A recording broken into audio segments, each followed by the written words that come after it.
Super Junkie Bote sa DYWS Super Radio.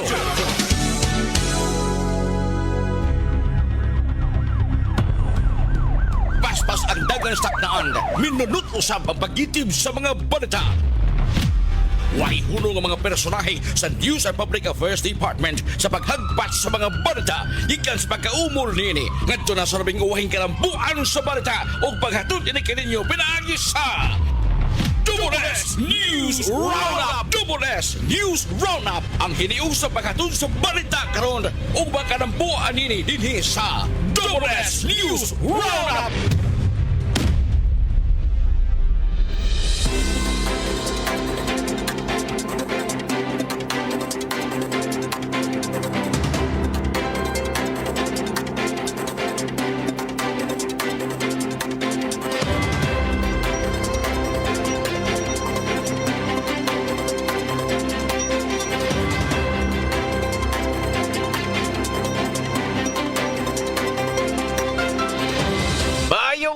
Mga kapuso, sa mga lugar nga mga abot niya itong Sibya o sabisa na sa mga partes Pilipinas.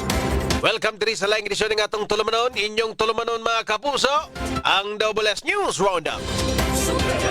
Adlaw karon nga Lunes, Oktubre 27, 2025. Mga kapuso, kita may mag-ubanas pagtukya ng mga dagkong isyo sa lokal, national ug international.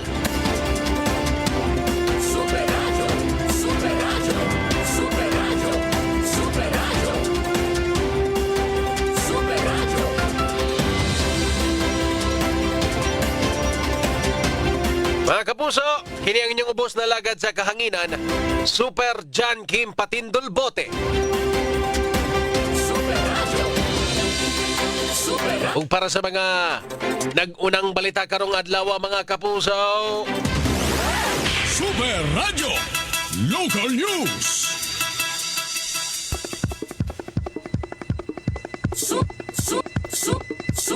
Super Radio. Para sa mga nag-unang balita sa lokal, nahon taning selos mo'y hinungdan nga napatay ang 42 anyos nga babae das dakbayan sa Talisay. Kompletong detalye ni mga kapuso pinagi ni Super Gabriel Bunhok. Pasok! Super Radio.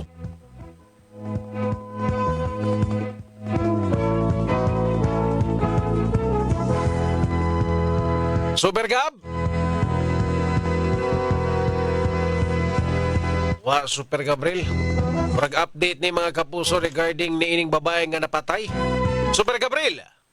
Super Radio. Grabing selos mo ay nakita ng motibo sa pagdunggab patay sa usa ka 42 anyos nga babae sa iyang kanikapuyo didto sa ilang Pinoyanan sa sitio Quadra, Barangay Lagtang, Siyudad sa Talisay kagahapon sa buntag. Si Police Lieutenant Colonel Mayla Maramag, Hepes Kapulisan sa Talisay niinguna nga usa ka tuig na nga buwag ang biktima nga si alias Joy ug ang suspect nga si alias Eric. Ang testigo nitug-an sa kapulisan nga nakita ni ang duha nga nagkalalis hangtod nga gidunggab sa suspect ang biktima diha sa iyang dughan hinungdan sa kamatayon ni ini.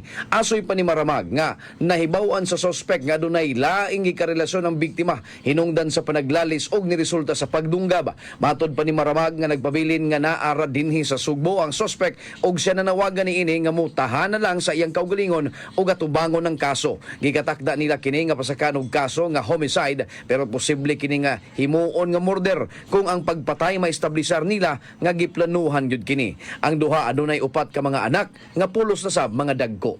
Kini si Super Gabriel Bunhok sa GMA Super Radio DYWS, dapat totoo. Super Radio. Super Radio. Pikas bahin mga kapuso, nahimo ng 200,000 ka pesos ang reward nga makuha ngadto sa mga makahatag og impormasyon sa nahimutangan sa mga suspitsado nga nipusil patay sa usa ka police captain atong Sabado, Oktubre 25, 2025 sa may sitio Balaw, Barangay Sudlundos, Dakbayan sa Sugbo. Si Cebu City Mayor Nestor Archibala mianunsyo nga mohatag sab siya or mohatag sab og 100,000 pesos nga reward ang kagamahanan sa siyudad sa Sugbo. Dugang kini sa unang 100,000 nga reward pod gikan sa Police Regional Office 7. Gihangop sa Cebu City Police Office ang maong kalambuan diin ilang gihulagway nga makatabang kini sa paspas nga pagkasikop sa mga suspitsado. Gikondinar usab ni Cebu City Government or ng ni Cebu City Mayor Nestor Archibal ang nahitabong pagpamusil or pagpusil patay sa maong police captain. Subay ni ini padayon sa banggihimong hot pursuit operation sa kapulisan. Batok sa mga suspitsado samtang nihimo sab og dugang investigasyon ng mga otoridad labot ni ini. Nasayran nga ang police captain nga namatay ug ang kauban ni ini nga police executive master sergeant nga naangol atol sa mong insidente. Nadistino na sila sa Criminal Investigation and Detection Group kon CIDG Regional Field Unit 7. Samtang ang tulo ka mga suspetsado pulos ni nakaikyas human sa hitabo. Sa inisyal nga investigasyon, sa wala pa nahitabo ang insidente, ang duha ka mga polis nagsakay sa motorsiklo ug nagpahigayon og surveillance sa usa ka suspect kinsa baoy subject sa Oplan paglalansag Omega. Samtang naa sila sa area, ang mga suspitsado nakabantay matud pa sa presensya sa kapulisan, apan gibabagan matud pa sa suspect ang motorsiklo sa mga biktima ug dihang natumba. Didto na dayon gipusil sa mga suspect ang duha ka pulis. Naigo ang police captain samtang ang kauban ni ining pulis nakabiya sa dapit, apan nakaangkon kini og minor injuries.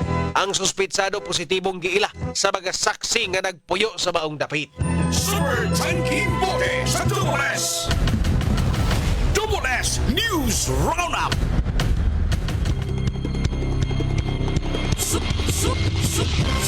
Super Radio. Super Radio. Okay mga kapuso, arita sa mga magahisgotan diri sa ato ang tulumanon sa Double S News Roundup. Super Radio. Lokal nga kagamhanan sa dakbayan sa Sugbo mga kapuso, andam na para sa kalagkalag karong Nobyembre 20 or Nobyembre 2025. Super Radio. Super Radio. Naka-in place na tana mga preparasyon mga kapuso, gamayng final touches na lang matud pa ni Cebu City Mayor Nestor Archibal. Noon niya ang kining way pinaka-latest siguro no. Kining i-appeal og bantay, pabantayan sa mga menteryo ang kining mga pagkaon nga gihalad sa atong mga kigsuonan sa ilang mga mahal sa kinabuhi di as mga menteryo. Super Radio. Matod pa ni Cebu City Mayor Nestor Archibal mga kapuso nga iyahang banduan na mga polis, barangay ug uban pa mga bubantay sa mga menteryo, inig kalag-kalag mga kaigsuonan nga badlongon unya pagawson sa mga menteryo ang mga individual nga manguha sa mga halad atol sa kalag-kalag. Super Radio. Kabaan o rimuana. Para nas patay niya inyong kanon. Daghan ra ba kay mag-viral na mga kapuso, mga mag-video silang kaugalingon ba nga manguhag pagkaon sa mga sus paita. Super Radio. Ayan tatog ero ray nakakaon. E kamo pag yun. Ayan na ninyong himuang habit oy. Huwag ka na mangingana ba. Respeto lang. No, inig November 3 na lang guna ninyo kanon. Ayaw sad nang November 1 yun nga inighawa sa mga nibisita inyo ding tilawan ang ilang giluto. Narabi uban mga mag-post sa social media niya ang buhaton mag-testing ba tilawan unya mag-comment dayon ako wag asin, ako wag ka ng mayonnaise. Ngihilas kay ba tapi ba to kuwang og ka ng tomato sauce ning ilahang kung spaghetti sauce ni ilang spaghetti da. Arbe mga ingana. No? Respeto lang tas patay mga kaigsuonan. Respeto tas pamilya ba nga nihalan. Naasta po ang kandila mga kapuso, i-appeal po. No? Dili pa pwede ipakuha ang mga kandila inig November 1 og 2. Bantayan mo, hinoon way dako pero laina sa daan na. Oy. Babadlungan mo sa mga nagbantay sa minteryo ba nga nanguhag kandila. Nagnikaon sa mga gihalan. Ay, nasa na no? Grabe, kabagan lang yung naong. Mga kapuso, inig November 1, 24 hours ang mga samang dari sa Cebu City mga kapuso. Pwede rin mo mag-overnight. Unlike last year, nga dili pwede mag-overnight niya alas 12 kadlawon, manggawas na itong mga, dili na pwede mag-standby so sa kanang mga, unsay tawag na, mga samang. Karon, pwede na mo maka-overnight, basta di lang mag-inom, dili lang magsaba-saba. Ato lang, murag, i-cherish ba ang moment nga naata dihang dapita uban sa itong mga mahal sa kinabuhi mga kapuso. Super Radio. Ilan ta magpabadlong ko, may problema. Super Radio. Pikas bahin mga kapuso, Police Regional Office 7 miawhag sa publiko nga planohon og sayo ang lakaw panahon sa kalagkalag. Super Radio. Karon palandaan, planuhan na daan ha. Ang inyohang mga lakaw, basin ninyo ng mabiyaan. Ang inyohang mga balay nga may nagbantay, ibilin na sa inyong mga silingan, inyong mga appliances mga kapuso. For sure, mo gini ang panawagan sa Bureau of Fire Protection mga higala na kung mulakaw sa balay, ibta gina tanan. No, ang mga plangka, pagnga, ibta ta na mga nakachok. Nakachok nga appliances. May terminos kung mama eh. Ibta ng mga nakachok. Chok nga appliances.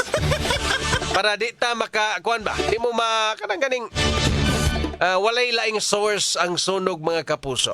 Kay dili lang mga kawatan atong bantayan ani inig kalag-kalag labi nagmubiya mo sa inyong tagsa-tagsa ka mga balay. Apil pod na ang inyong mga appliances, linyas kurente, kining mga sunog mga higala. Una nga planuhadaan kung mulakaw ibton tanan. Unya kung wa gyud mabilin sa balay kana ibilin sa inyo ang silingan, lialang ko nagpatag karunog unya kay base na imusa ka diya nya muuli pa mi sunod adlaw pa.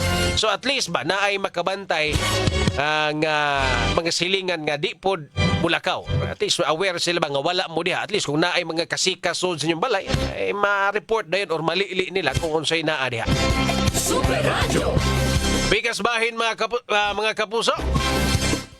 Kining kamatayon din no, ni Police Captain Joel Di Parini ang katong Police Captain mga higala nga gipusil patay sa mga suspect nga human sa ilang surveillance niya sa may Sudlon 2 Sitio Balaw Barangay Sudlon or Sitio Balaw Barangay Sudlon 2 mga kapuso sa Sugbo niadtong Sabado Oktubre 25. Perti taong luuya kay murag dili lang to short firearm ang gigamit na apapoy long firearms mga higala.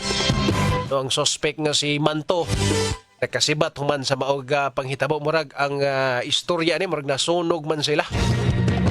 Termino ni basta mailhan ba. Surveillance meaning magsunod-sunod man kaaning suspect. Murag taod-taod nabantayan gid sila sa mga suspect mga higala. Meaning aware na ang suspect nga gisundan sila mga pulis. So nakaandam ang suspitsado mga kapuso sa ilang gipahigayon nga surveillance. Maugay nahitabo no mga kaigsunan mo hindi gini basta-basta rin trabaho sa pulis mga higala. Okay kining tawhana murag membro daw ni gun for hire nga grupo nang ilang gipanid-an. Di po ba ni basta-basta ang pulis nga ni paniid kay police captain po ba ni taas na ni Grango no. So muna nasunog man na bantayan man sila yan naaman daw to'y long firearm ang suspect mga kapuso tag-as nga kalibres armas ba atol sa ilahang sa maong shooting incident at tingin patayan ni Sir Joel pagpahasubo ng pamilya, condolence sa family. Police Captain Joel Di Parini. Kakaron ongoing ang hot pursuit operation mga higala. Kining tawhana gi-consider na gid ni as armed and dangerous. So pahimagno ni Mayor Nestor Archibal nga mag-extra careful gyud sa mga ingani nga sitwasyon. Di pod ganahan ng mayor nga masundan pa pud ni no ingani nga klaseng insidente mga kapuso. Anyway, sa di pa tamo tusunahan Paspas nga asoy sa mga balita. Double S News Roundup. Super Radio Reports. Super Radio. Daot ang report mga kapuso, Mandawi City Mayor Jungke Uwano nag-inspeksyon sa mga menteryo. Super Norman, pasok! Super Radio. Yes, Super Judge, kay bagay nga na si Mayor Jong Kiwano sa himo niya nga inspection sa mga sa barangay tapat-tapat nga mga samang ang iyahang nga gibisita duha ang private unya usa ka Catholic cemetery o municipal cemetery iyang ginabi ang mga kapulisan ingon man ang barangay kapitan sa barangay Giso diha sa DRRMO o briefing ang mayor sa mahitabo niya sa pag abot na sa adlaw sa mga santos ug adlaw sa mga minatay Yung siguro ni Mayor John Kiwano ang seguridad ipakatap sa kapulisan sa mga barangay tanod o sa mga emergency services sa DRRMO o nakita ni Mayor John King ready na ang menteryo nga dagsaon sa mga tao bikan ka intact ang ilahang security personnel o emergency services. Muna mga kalabuan sab nga i-regayon karong mga rasa kinisupad normal Mendoza sa GMA Super Radio. Super Radio. Super Radio. Daghang salamat, Super Norman Mendoza sa imuhang report. Super Radio Weather News.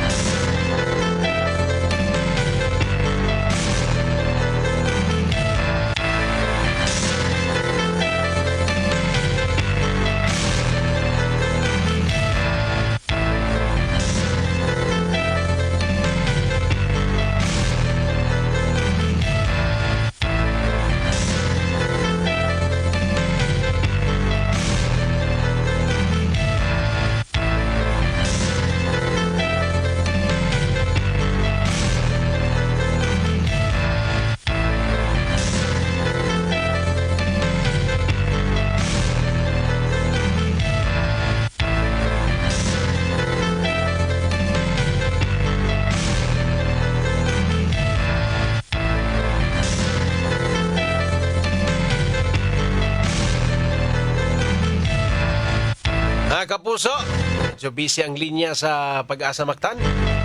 Ito na lang ikon karotang taon. Alang sa updates panahon. Anyway, sa di pa tamatos unahan ato. Ikas tinubdan sa mga balita hangtod sa paghatod sa balita.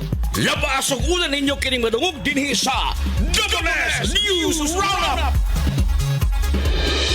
Okay mga kapuso, balik na diri sa ato ang tulumanon sa WS News Roundup. Sa gyapon, kini ang inyong ubos na lagad sa kahanginan. Super John Kim Patindol Bote mga kapuso. Super Radio. Darati ka may announcement mga igala regarding sa brownout sa Visayan Electric Company Conveco ug mga adlaw. No, diri sa may Barangay Capitol Side, Cebu City, dias may F. Ramos Extension ug MP Yap Street. Brownout mo alas 9 sa buntag hangtod sa alas 5 sa hapon ug mga adlaw.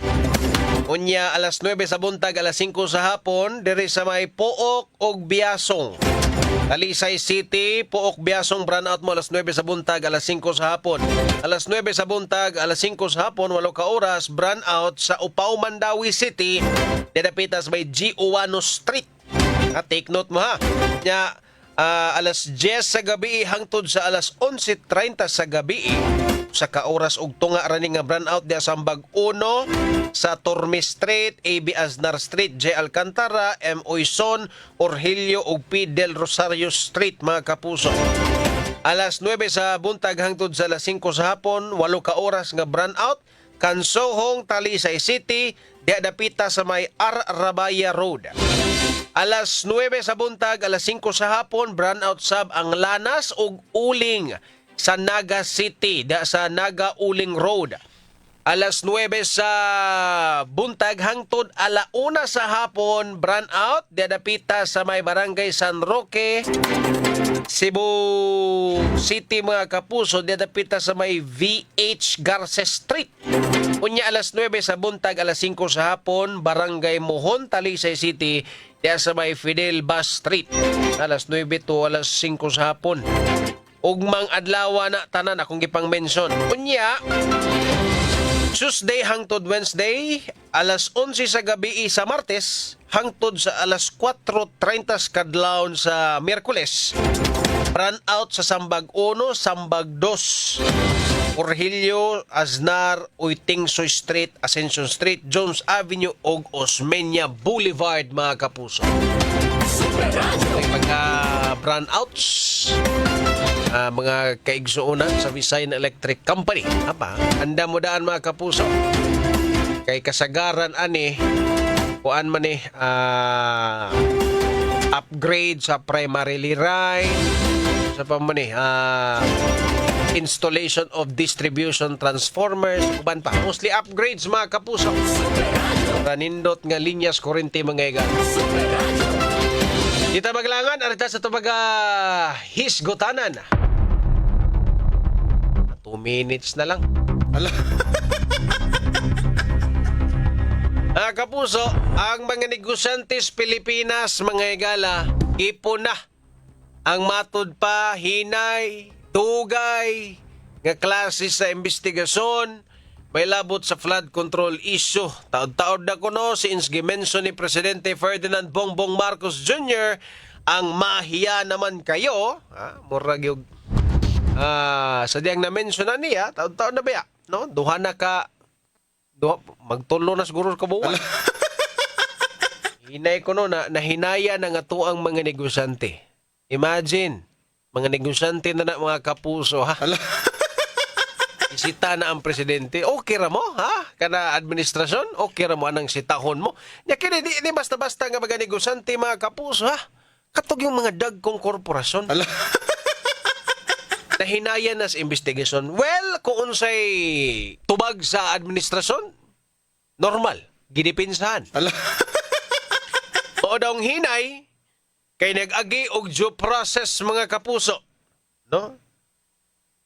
Due process naa daw sa saktong paglihok ang administrasyon sa pag-imbestigar sa mga flood control issue, flood control corruptions, mga higala.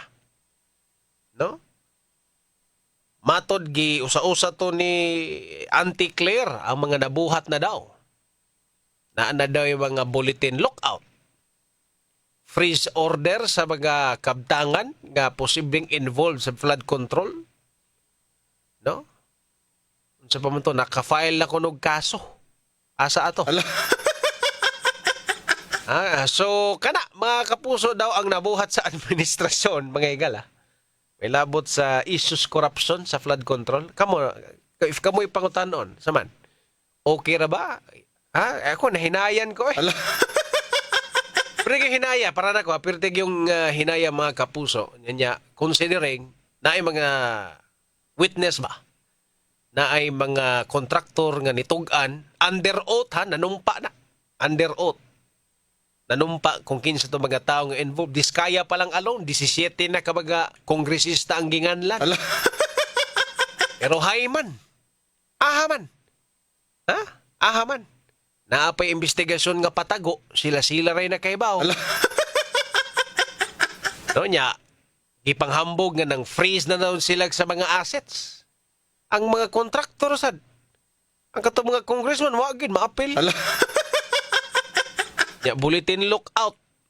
Igor sad lookout. No, mo man gireklamuhan sa mga kanang businessman. Nganong lookout raman? Meaning, kung mugawas ni kining tawhana nga dako og posible na ay kalambigitan sa flood control corruption, pwede ra siya makagawas kay lookout raman, gitan-aw raman siya. Dili man gyud siya makalarga gihapon kay bulletin lookout raman. No?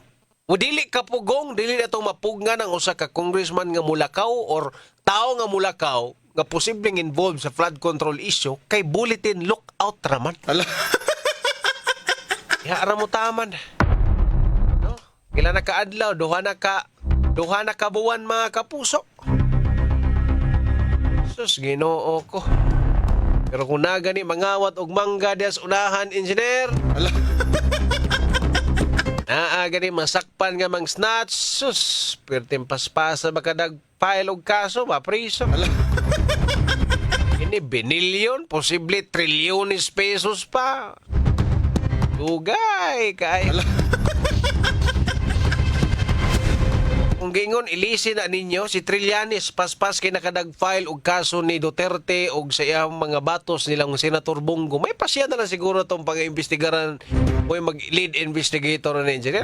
Dali ram kayo nakapile og kaso. Kung man pwede manghinaya ninyo diha. Aktorin, naipunto ang mga businessman eh. Mga kapuso, sa di ba tabato sunahan, palutson sa Ikas tinubdan sa mga balita hangtod sa paghatod sa balita.